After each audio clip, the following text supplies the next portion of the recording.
묵상 기도하심으로 수요 말씀 예배를 하나님께 드리도록 하겠습니다.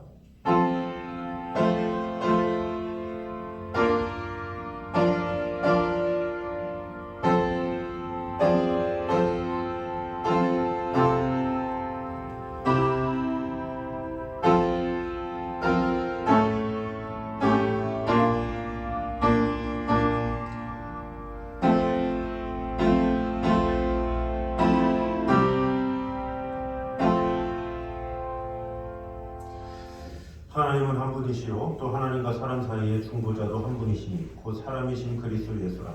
그가 모든 사람을 위하여 자기를 대속물로 주셨으니 기약이 이르러 주신 증거니라. 우리와는 언제나 함께 하시며 우리를 지켜주신 주님, 오늘도 주님 앞에 나와 한 분이신 예수 그리스도 앞에 우리의 마음을 향하기 원합니다. 주님께서 지켜주시고 돌봐주셔서 오늘도 예배하는 가운데 우리의 마음이 주님을 온전히 향하며 아버지 하나님께서 주시는 말씀으로 더욱더 순종하며 나가는 성도 될 수 있도록 축복해 주시고 함께하여 주시옵소서. 예수님 이름으로 기도드립니다. 아멘. 우리 찬송가 187장 찬양하겠습니다.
우리 하나님 말씀 사무엘상 16장입니다.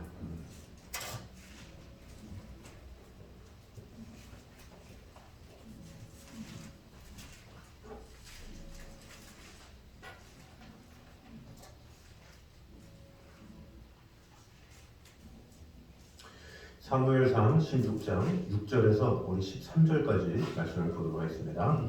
사무엘상 16장 6절에서 13절까지 말씀입니다.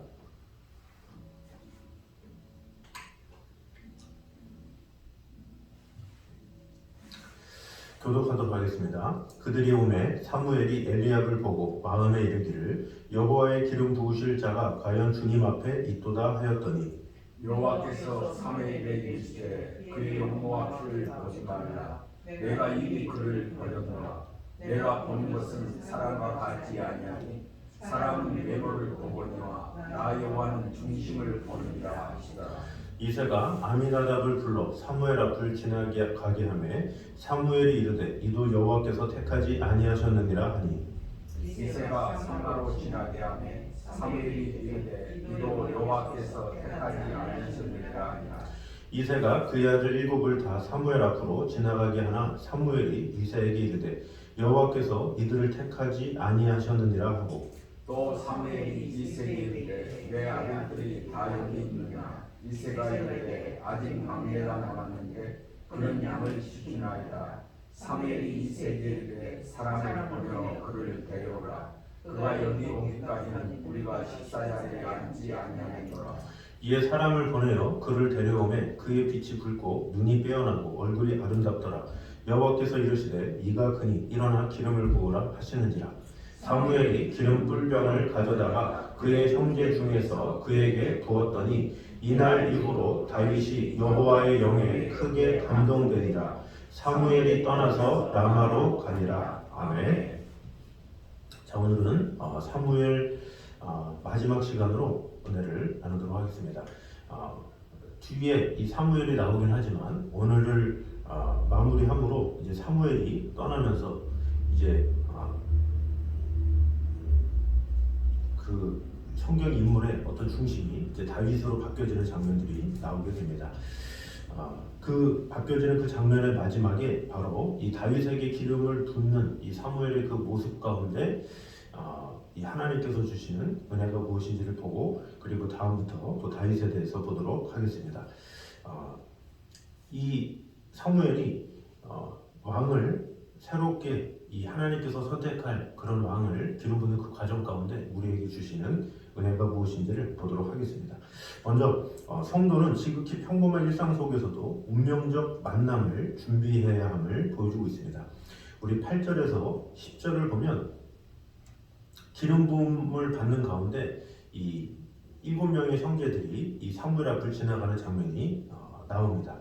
먼저 8절에 보니까 아비나답을 불러 사무엘 앞을 지나가게 하매, 그리고 또 9절에 산마로 지나가게 하매, 그리고 10절에 그의 아들 7을 다 사무엘 앞으로 지나가게 하나. 근데 그 지나가는데 결론은 무엇입니까? 여호와께서 택하지 아니하였다, 이런 결론이 나오게 되죠. 사실 이들은 단순히 그저 사무엘 앞을 지나간 것이 아니라 그들은 이스라엘의 차기 왕을 세우려는 이 사무엘 앞을 지나간 것이죠. 하지만 그냥 스쳐 지나갈 뿐 사무엘과의 그런 운명적인 만남을 가지지 못했습니다. 성경은 운명적 만남을 가지지 못한 이들의 이야기를 많은 지면을 활용해서 이야기하는 것을 볼 수가 있습니다. 이것은 다윗의 등장을 단순히 극대화하기 위해서 그런 것이 아니라 하나님께서 이 말씀하시는 것은 무엇이냐? 기회는 준비된 자만의 것임을 보여주기 위해서 한 것이죠. 다윗의 위에 7명의 형제들이 있었습니다. 그런데 그 7명의 형제를 하나씩 지나가게 하지만 그런 기회는 있었지만 준비되지 않았기 때문에 선택을 받지 못했다라는 것이고, 반대로 다윗은 준비되었기 때문에 선택이 되었다, 이렇게 볼 수가 있습니다. 사람들은 항상 선택된 사람에게 우연이나 행운의 꼬리표를 달아주죠. 운이 좋았다, 또 그 사람에게 좋은 또 우연히 기회가 있었다, 이렇게 말을 하지만 성경에서는 그저 우연히 저절로 찾아오는 것이 아니죠. 아무리 좋은 기회가 찾아온다 할지라도 자신이 준비되지 않으면 아무런 소용이 없는 것이죠. 지금 7절을 보면 뭐라 그럽니까? 여호와께서 사무엘에게 이르시되 그의 용모와 키를 보지 말라. 누구한테 말하는 겁니까? 첫째 엘리압을 보고 말한 거죠. 엘리압을 보고 딱 보니까 사무엘이 마음에 이르기를 여호와의 기름 부으실 자가 과연 주님 앞에 있도다, 이렇게 말했다고 그러는 거죠. 자, 그랬더니 주님께서 뭐라고 합니까? 7절에 그의 용모와 키를 보지 말라. 내가 이미 그를 버렸노라. 내가 보는 것은 사람과 같지 아니하니 사람은 외모를 보거니와 나 여호와는 중심을 보느니라, 이렇게 말씀하시죠. 그러니까 많은 이 형제들은 중심이 되지 않았다 이것을 볼 수가 있고, 다윗은 중심이 되어 있었다 이것을 볼 수가 있습니다. 다 기회는 주어졌지만, 어떻게 보면 첫째이기 때문에 제일 먼저 주어졌지만, 그 주어진 많은 그런 기회 가운데 중심이 되지 않았기 때문에 선택을 받지 못했고, 다윗은 비록 그 자리에 있었지는 않았지만 준비가 되었기 때문에 그런 기회가 받고, 그런 중심이 하나님께서 보이신 바 되어서 선택을 받게 되었다라는 것입니다. 만약에 엘리압에서 중심이 돼 있었으면 엘리압에서 끝났겠죠. 삼마에서 중심이 있었으면 삼마에서 끝났겠죠. 그러나 모든 형제들이 다 기회는 있었지만 중심이 되었지 않기 때문에 결국은 선택을 받지 못했다라는 것입니다. 그러므로 나에게는 왜 하나님께서 기회를 주지 않느냐, 이렇게 원망과 불평을 할 필요가 없다는 거죠. 하나님 앞에 우리는 늘 설 수 있는 기회는 많죠. 그러나 그 수많은 기회 중에 우리가 얼마나 그 중심으로 준비가 되느냐, 그것이 더욱더 중요한 문제다라는 것입니다. 그러므로 이 당장 하나님께서 우리를 사용하시고 안 하시고는 중심의 문제지, 지금 나를 당장 부르시느냐 안 부르시느냐, 그것은 나중 문제다라는 거죠. 우리는 지극히 평범한 일상이 반복되고 있습니다. 그러나 그 평범한 일상 가운데 내가 얼마나 중심이 준비되냐에 따라서 하나님께서는 역사해 주시고 보내주신다라는 것을 꼭 깨달음으로 말미암아 어떤 기회를 노리려고 그런 마음을 다하는 것이 아니라, 오히려 내 중심이 어떻게 하면 하나님 보시기에 준비될까, 이렇게 마음을 다할 때 하나님께서 그런 중심이 있는 자를 사용하시고 보내주신다는 것을 꼭 깨달음으로 말미암아 외형이 아닌 중심을 준비하는 저여러분 되시기를 주님의 이름으로 축원합니다. 자, 두 번째로 진정한 하나님의 사람은 사명 완수를 일의 최우선으로 여긴다라는 사실을 볼 수가 있습니다. 우리 11절을 보면, 또 사무엘이 이새에게 이르되 내 아들들이 다 여기 있느냐. 이새가 이르되 아직 막내가 남았는데 그는 양을 지키나이다. 사무엘이 이새에게 이르되 사람을 보내어 그를 데려오라. 그가 여기 오기까지는 우리가 식사 자리에 앉지 아니하겠노라. 이렇게 말을 하고 있습니다. 7명을 지나치게 했는데 아직 기름 부음을 받은 사람이 나타나지 않았죠. 그런 사명 완수가 되지 않았기 때문에 사무엘은 내가 그 사람을 만나기 전에는, 뭔가 하나님께서 주신 사명을 완수하기 전에는 식사 자리에 앉지 않겠다, 이렇게 말한 것이죠. 이것은 사무엘의 투철한 사명의식을 볼 수가 있습니다. 이것이 바로 하나님의 사람들의 특징이죠. 진정한 하나님의 사람은 사명 완수를 모든 일의 최우선으로 여깁니다. 여기 본문에 공동 식사에 언급이 있는 것으로 봐서 당시 사무엘이 베들레헴에서 드렸던 제사는 화목제였던 것으로 알고 있습니다. 구약 제사법에 따르면 화목제는 공동 식사로 끝을 맺었습니다. 그러므로 사무엘이 식사를 함께하여 제사를 맺는 것은 매우 중요한 일이었습니다. 비단 제사와 연관시키지 않아도 이것은 정말로 중요하고, 또 식사 자체가 얼마나 중요합니까? 우리나라 말에 금강산도 식후경이다, 이런 말이 있죠. 그래서 제일 좋은 구경이 금강산 구경인데, 그만큼 이 좋은 절경을 이렇게 보는 것도 귀하지만 이런 것도 먹은 다음이다라는 거죠. 먹는 것이 너무나도 중요하다, 이것이 우선이다, 이렇게 말을 하는 것이죠. 그 좋은 일도 먹거나 술하는 것이지, 먹지 않으면 배고프면 무엇을 할 수 있겠느냐, 먹는 게 우선이다라는 거죠. 그런 면에서 사무엘은 먼저 먹읍시다 이렇게 할 수 있었지만, 사무엘에게 있어서 가장 중요한 것은 사명 완수였다는 거죠. 하나님께서 일을 이루시지 않으면 내가 무엇이든지 다른 일을 할 수 없다라는 결단, 이것이 하나님 보시기에 귀한 일이었다라는 것을 볼 수가 있습니다. 세상에 많은 사람들은 그렇죠. 우선 먹고 합시다 이런 것이 있지만, 진정으로 일에 심취해서 이렇게 하는 사람의 특징은 어떤 먹고 쉬고 이런 것보다 일을 먼저 완수하는 것, 그것을 상당히 중요하게 여기는 것을 볼 수가 있습니다. 이 사무엘에게 바로 그런 모습이 있었죠. 사명 완수가 먹는 일보다 훨씬 더 중요하고 급한 일이다라는 것을 볼 수가 있습니다. 그래서 그는 자신이 먹는 것보다 하나님께서 기뻐하시는 그런 사람이 누구인지를 미리 좀 보고 확인하고 그제서야 내가 먹을 수 있겠다 이렇게 말을 하고 있는 것이죠. 이것은 바로 무엇입니까? 하나님의 사명을 완수하는 것이 그 무엇보다 우선순위요. 그것이 가장 중요하다라는 것을 알려주고 있는 것입니다. 왕을 누구를 세우느냐, 어떻게 세우느냐가 국가의 명운에 달려 있는데 지금 당장 이 먹는 것에 이 혈안이 될 수가 없겠죠. 바로 사무엘은 그런 태도가 있었다라는 것을 볼 수가 있습니다. 이런 사무엘과 같이 자신의 긴급한 문제보다 하나님의 사명 완수를 우선시하고 그것을 기쁨으로 삼는 것, 그것이 귀하죠. 이 아브라함의 이 종 중에 다메섹 엘리에셀이 있죠. 그가 이 아브라함의 그 명령을 따라서 이삭의 아내를 구하는 장면이 나오죠. 그 리브가를 구하기 위해서 얼마나 그가 마음을 다해서 전심으로 그 주인을 위해서 마음을 다합니까? 그 과정이 얼마나 길고 얼마나 어려운 가운데서도 최선을 다하는지 이 창세기 25장 그 긴 시간을 할애해서 이 신부감을 구하는 내용이 나옵니다. 이 다메섹 엘리에셀도 자신의 주인이 시킨 것 때문에 그 사명 완수를 위해서 자신의 힘들고 이런 거 다 따지지 말고 마음을 다해서 한 것을 볼 수가 있죠. 그래서 이 라반이 좀 며칠을 묵고 가라고 그랬더니 바로 거절하죠. 아니라고. 난 주인한테 빨리 가야 된다고. 그것이 무엇입니까? 자신이 지금 쉬고 먹고 이런 것보다 이 주인의 명령을 듣는 것이 최우선이다. 이것이 가장 우선이다. 이런 생각을 한 것이죠. 그래서 허겁지겁 바로 리브가를 데리고 집으로 데려오는 것을 볼 수가 있습니다. 마찬가지로 우리 사명자들은 바로 그런 태도가 있어야 된다는 거죠. 그 무엇보다 하나님께서 주신 사명이 무엇인지를 분명히 안다면 그 사명 완수를 위해서 마음을 다하고 그 사명 완수를 위해서 최선을 다하고 그것이 가장 중요하기 때문에 그 외에 다른 것들은 제쳐놔도 된다는 그런 믿음 가지고 나아가는 것, 그것이 필요하다라는 것입니다.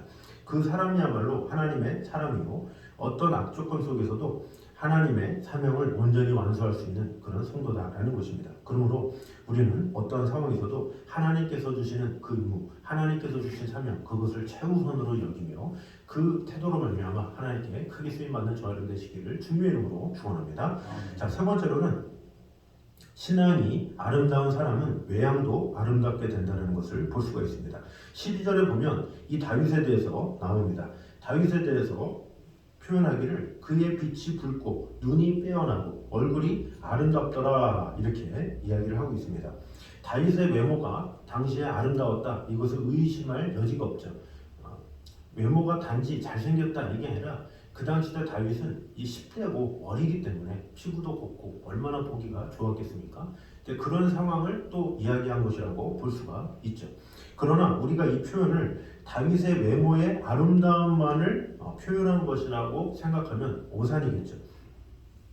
물론 여기서 다윗의 빛이 붉고 얼굴이 아름답다. 이것 때문에 하나님께서 택하신 것처럼 보일 수는 있지만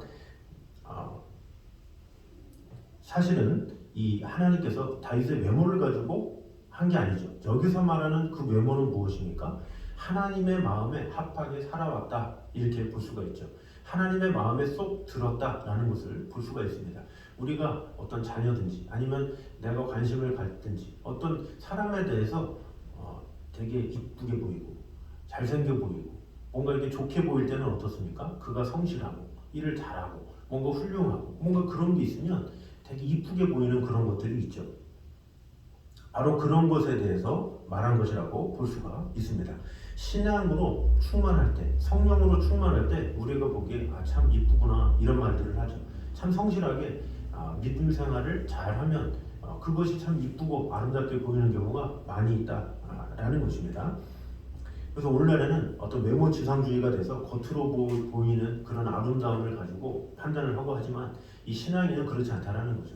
얼마나 신앙생활을 성실하게 마음을 다해서 하나님 앞에 전심으로 성실하게 할 때 하나님은 그런 모습을 아름답다 이렇게 하시고 은혜 주신다는 것을 볼 수가 있습니다. 그 예가 모세가 그랬죠. 이 모세가 시내산에 올라갔어요. 그 시내산에 40일 동안 올라갔다가 내려올 때 뭐라고 기록합니까? 얼굴에 광채가 있었다. 그래서 백성들이 볼 수가 없었다 이렇게 나오죠. 하나님과의 교제에 깊이 있게 잠겼기 때문에 그 모세의 나이가 그렇게 많이 들었음에도 불구하고 광채가 날 정도로 아름다웠다 이렇게 표현을 하고 있죠. 또 성경에 또 사도행전에 보면 스데반이 그랬죠. 이 죽을 때에 어떻게 합니까? 그의 얼굴이 참 광채가 난다 이렇게 표현을 하고 있죠. 하나님을 향한 그 교제와 그 풍성함만 있었기 때문에 이 스데반의 얼굴을 아름답게 표현한 것이라고 볼 수가 있습니다. 그러므로 이 사람의 아름다움은 외모 그 자체에 있는 것이 아니다라는 것입니다. 이 하나님께서 7절에 용모와 신장을 보지 말라 이렇게 한 것은 이 사울을 염두에 두고 하신 표현입니다. 그러므로 우리는 겉으로 보이는 그런 것에 마음을 두는 것이 아니라 내적인 아름다움, 하나님 앞에 내 중심이 얼마나 들여졌느냐 그것에 마음을 다하고 또 그럴 때 하나님께서 그 중심을 보시고 그를 아름답게 여기시고 은혜 주시는 것을 꼭 깨달음으로 말미암아 겉으로 보이는 외면이 아니라 그 내면을 더욱더 소중히 여기는 것 그것이 필요하다라는 것입니다. 그래서 베드로전서 3장 4절에 보면 오직 마음에 숨은 사람을 온유하고 안정한 심령에 썩지 아니할 것으로 하라. 이는 하나님 앞에 값진 것이니라 이렇게 말씀하고 있죠. 그러므로 우리는 우리의 심령을 아름답게 우리의 영혼이 주님 보시기에 부족함이 없도록 온전히 준비되고 마음을 다해서 우리가 열심을 다해서 하나님 앞에 드려지게 됨으로 말미암아 겉으로 보이는 아름다움이 아니라 내적인 아름다움으로 겉으로까지 드러나게 펼쳐지게 내 몸과 마음을 온전히 준비하는 저여러분 되시기를 주님의 이름으로 축원합니다. 마지막으로 우리는 도구로서의 책임을 다한 후에 그 결과를 하나님께 맡겨야 함을 보여주고 있습니다.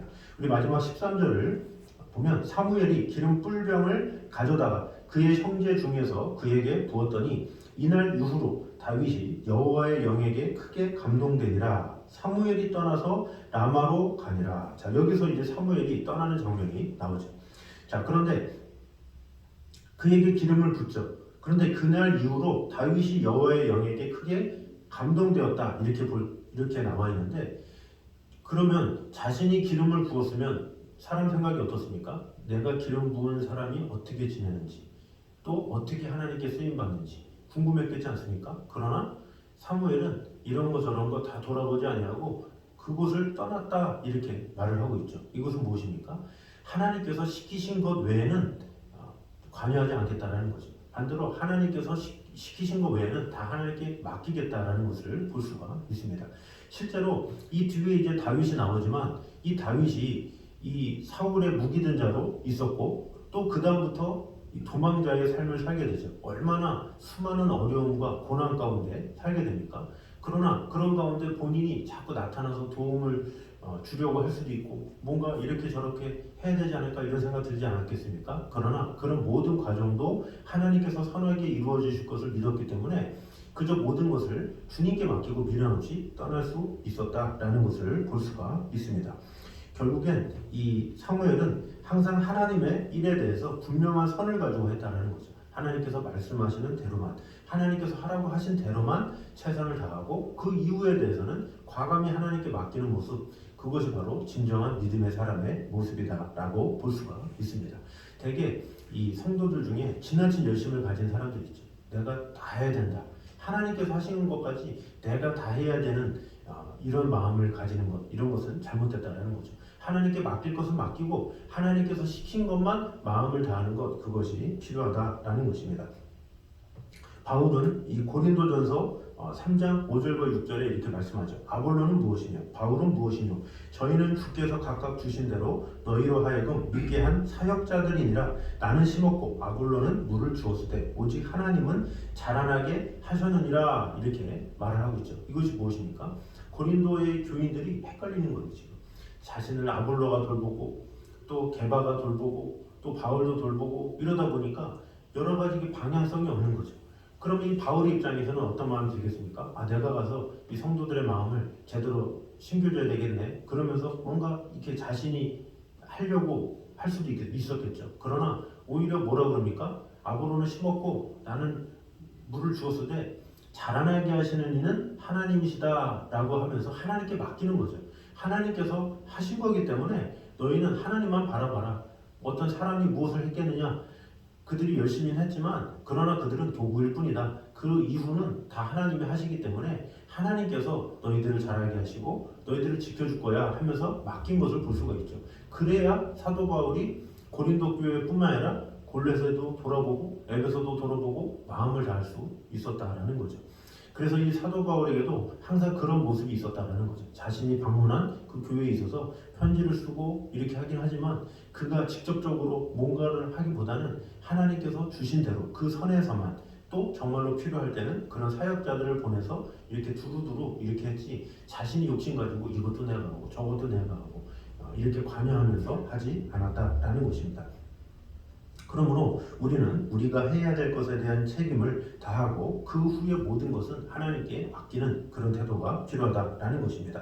이렇게 늘 하나님의 주권을 인정하는 그런 태도를 하나님께서 귀하게 여기시고 오히려 그런 사람들의 일들을 더 축복해 주시고 은혜 주신다라는 것입니다. 그러므로 우리는 교회에 일어나는 모든 일이나 우리의 모든 사역이나 이런 모든 것은 하나님께서 시키셨기 때문에 하는 것이지 내가 무엇인가를 한다라는 것은 절대로 오해다라는 것입니다. 우리는 우리 삶 속에서 항상 하나님의 주권을 인정하며 하나님께서 주신 대로만 마음을 다하되 그 이후의 것은 온전히 하나님께 맡기고 그 이후의 일들은 하나님께서 역사하실 것이라는 것을 믿고 하나님의 선하심, 하나님의 일하심을 바라보며 나아가는 것, 그것이 진정한 사명자의 모습임을 꼭 깨달음으로 말미암아 어떤 상황에서도 우리의 처한 상황에서 맡겨진 책임에만 최선을 다하고 그 후에 하나님께 모든 것을 맡기며 하나님께만 영광 돌리는 저 여러분 되시기를 주님 이름으로 축원합니다. 기도하겠습니다. 하나님 감사합니다. 우리와 언제나 함께 하신 주, 우리가 계속해서 이 사무엘에 대해서 긴 시간 동안 보게 되었습니다. 이 사무엘의 삶 가운데 역사하신 주님, 그 한 사람을 사용해 주시고 그를 통해서 놀라운 은혜 주시고 늘 함께 하셨던 그 주님이 나의 하나님이심을 믿습니다. 그 하나님을 우리가 온전히 알며 아버지 하나님의 사랑 안에 거하기 원합니다. 우리가 평범한 일상 속에서도 운명적인 만남을 준비해야 함을 오늘 보게 되었습니다. 우리에게 많은 기회가 있다 할지라도 그 중심이 준비되지 않으면 아무런 소용이 없다는 것을 오늘 보게 되었습니다. 수많은 기회를 잡고자 노력하기보다 어떤 내 중심이 준비되는데 마음을 다하는 성도들 되게 하여 주시옵소서. 또한 진정한 하나님의 사람은 사명 완수를 하는 일에 최선을 다하고 최우선으로 여긴다라는 것을 보게 되었습니다.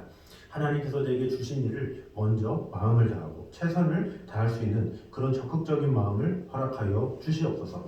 또한 신앙이 아름다운 사람은 외양도 아름답게 된다는 것을 꼭 깨달음으로 말미암아 우리가 그 무엇보다 하나님을 사랑하며 심으며 하나님의 사랑 안에 거할 때, 하나님의 말씀에 온전히 순종할 때 진정한 아름다움이 온다라는 것을 꼭 깨달음으로 말미암아 우리 외형이 아름다워질 수 있도록 우리가 더욱더 영적으로 충만한 성도들 될 수 있도록 주님 함께하여 주시옵소서. 또한 우리가 이 도구로서의 책임을 다한 후에 그 결과는 하나님께 맡겨야 함을 오늘 보게 되었습니다.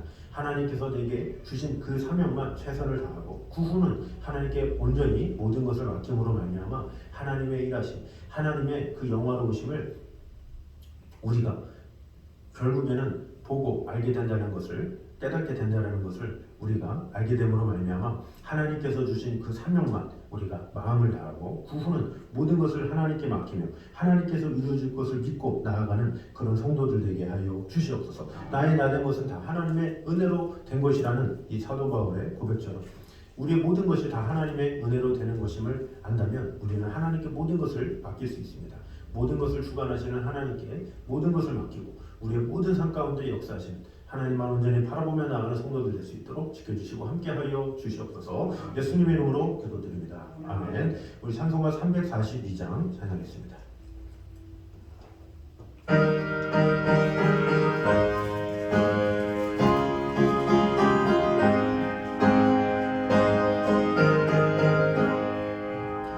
너 시험을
지켜보시는 하나님 앞에 온전히 우리의 중심이 준비되기 원하는, 하나님께서 주신 사명만을 완수하기 위해서 마음을 다하기 원하는, 그리고 그 이후의 모든 것은 하나님께 맡기길 원하는 이 자리에 있는 모든 성도들과 가정에 이부터 영까지 함께 있기를 간절히 축원하옵나이다. 아멘.